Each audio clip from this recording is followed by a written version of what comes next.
What is up, summoners? Okay, so my name is Garrett, and those of you who know me in the gaming world, I go as G-Town. Today, I'm gonna be showing you my Luster deck list. Some of you in the comments have been wanting to know, asking me my thoughts and opinions on the deck and how it plays.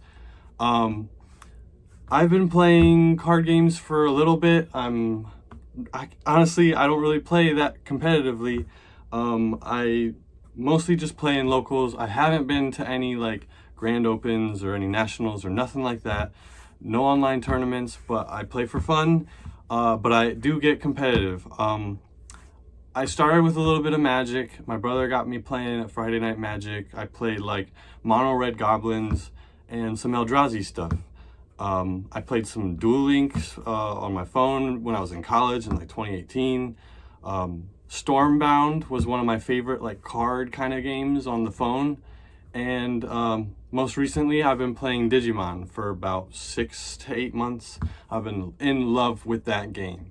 But with the release of Battle Spirits, it seems something new and interesting, and so far it's amazing. I love the interaction, it's the strategy. So much thought goes into every play that you make.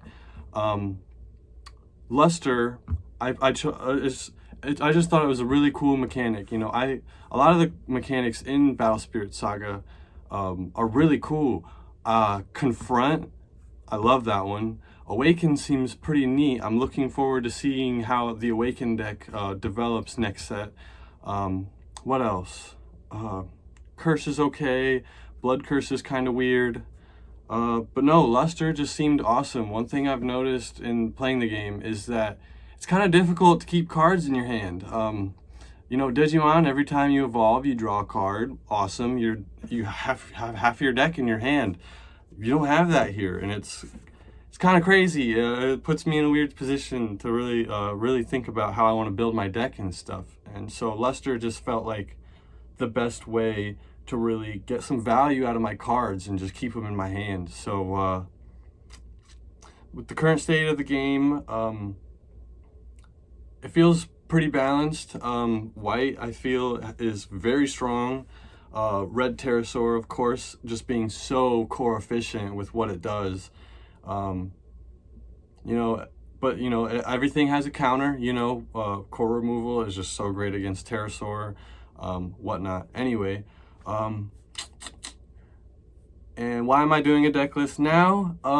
Well, EX1 has been out for maybe like a week or two. I still haven't got my hands on the stuff to actually test it, and BSS02 is right around the corner, so I thought I'd just lay out my deck list for you guys to see what I'm doing right now, and we'll see how it develops in the future.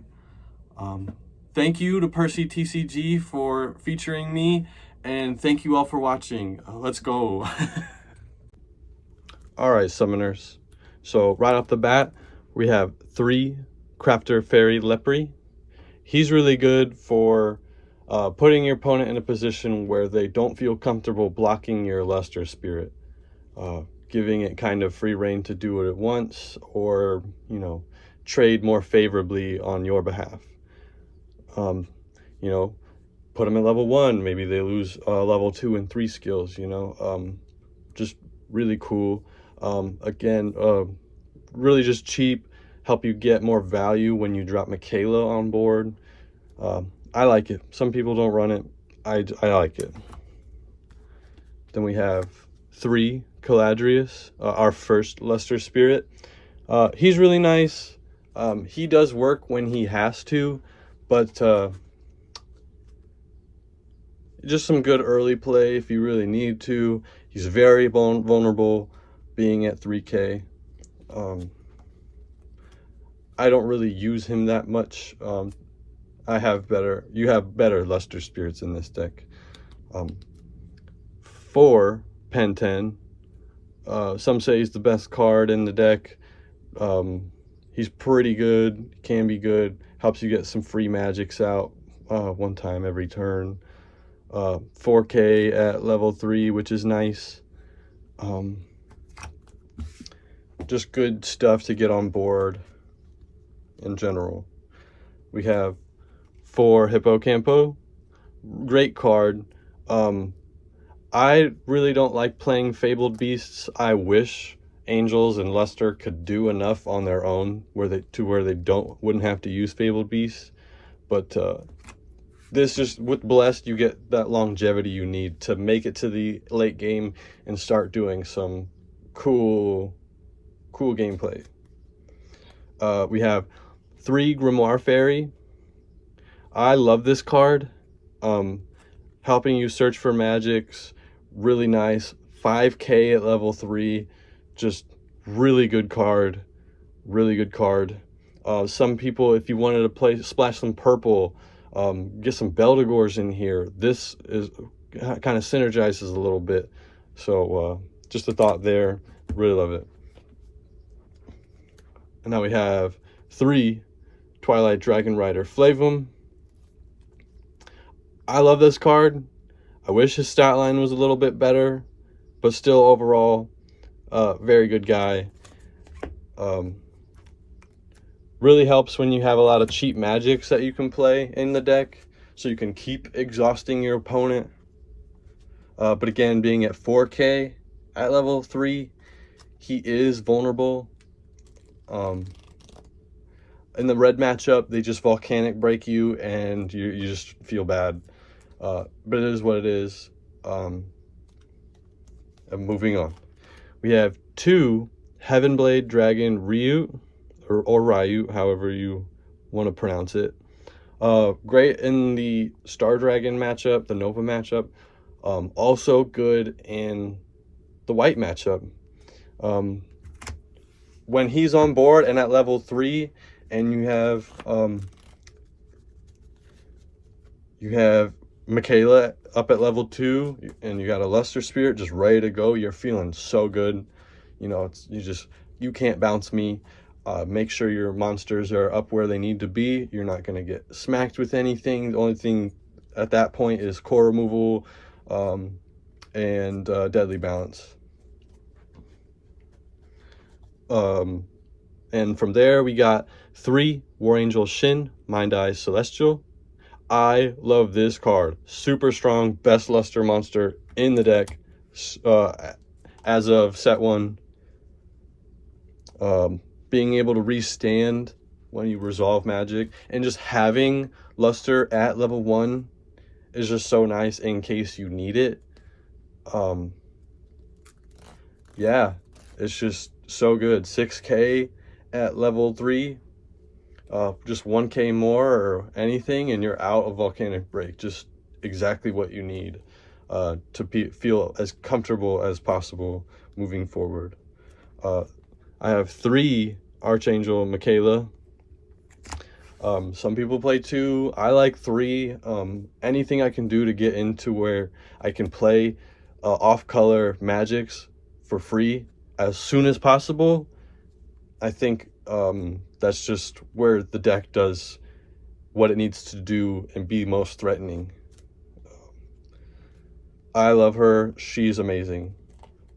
I play 2 Flying Arcs. I've tried a couple different Nexuses. Like I said, I don't really want to play into Fabled Beast too much. I just don't want to do that. I don't think it's, to me right now, I don't think it's fair that Fabled Beast is the better yellow archetype. But, you know, it's just set 1. We don't have much options. So most people play more into Fabled Beast where they can get draws off of Phantasmal Paradise. I tried Greenfield of the Victor just to try a little more DP reduction, just for a little whatever. But, and the +1 BP is nice. But getting just +2 kind of helps flave them out a little bit better, getting out of that 6k range just in case in the red matchup. But yeah, just 2 is fine. 3 Blessed Cathedral.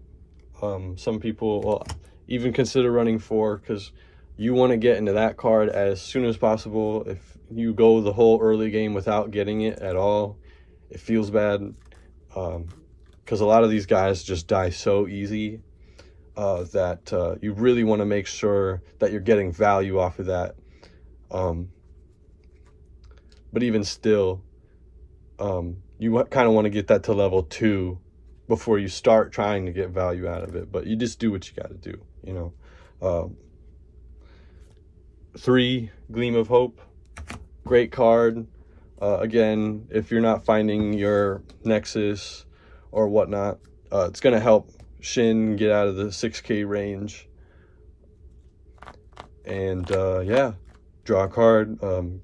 Just so good. 4, Angelic Pressures. One of the best magics in the game. 4, yellow.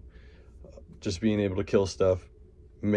Put pressure on your opponent. Make sure they have everything, make sure you get those cores on those monsters, because they will die. You can do some battle tricks and try to trade more favorably. Great card, love it. 2, Dream Bombs. I used to have it at 1, but 2 is just so great. Right now, this is the only Nexus removal I have in this deck. You could argue putting Burning Force in. Most people do. I sideboard it, but it's funny to see people swing at you and they end up bouncing one of their own Nexuses, and you just have to see them keep replaying it. But typically, you don't want to do that. Having it as a 2 of, you want to be lustering this back and just bounce as much as you can. It's super threatening. I love it. 4, Exhaust Nexus. Super great card. Does not select targets. Gets past armor. Oh, so great. But being a 7 cost, it feels kind of bad if you don't have enough cores or enough reduction to really do it properly and effectively and with the most value. And lastly, but not least, 4, Ice Shields. Everybody says it. We're playing Battle Spirits. This is it. Great card. I'm not sure how much this will be played next set. I'm sure it will still be played quite a bit in any color that's not green. But I do think green might not have to play into this as much, being able to exhaust opposing spirits. But still, it'll probably get played. I mean, it's just such a good card. But with that, that's the list. Let me know what you guys think in the comments. Yeah, thanks for watching, and I will catch you guys on the flip side.